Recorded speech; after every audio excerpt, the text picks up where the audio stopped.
Walang taong walang pag-asang magbago. Nasa sayo yun eh. Pwede kang magbago kung babaguhin ka ng Diyos. Kaya hihingi ka muna ng awa sa Diyos. Kasi kung ikaw lang mag-isa, hindi ka naman magbabago eh. Gis 23 ng Jeremias. O Panginoon, talastas ko na ang lakad ng tao ay hindi sa kanyang sarili, hindi para sa taong lumalakad ang magtuwid ng kanyang mga hakbang. Hindi para sa'yo magtuwid ng hakbang mo. So, hindi ka pwedeng magbagong mag-isa. Eh, sinong magbabago sa'yo? Basahin natin. Sa Kawikaan. 16:9. Ang puso ng tao ay kumakatha ng kanyang lakad, ngunit ang Panginoon ang nagtutuwid ng kanyang mga hakbang. Ang Diyos lang naman ang makakapagbago sa'yo eh. Pati nga puso, pwede niyang baguhin eh. Sa isang talata ng Ezekiel.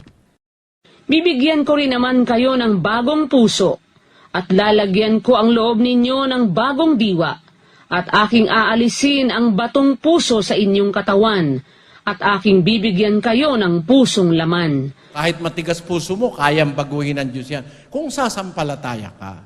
Yun lang naman ang kailangan ng Diyos eh. Hinihintay ng Diyos, kung nakahanda kang sumampalataya at sumunod, pwede ka niyang baguhin. Pero kung ikaw lang mag-isa, hindi ka makakapagbago.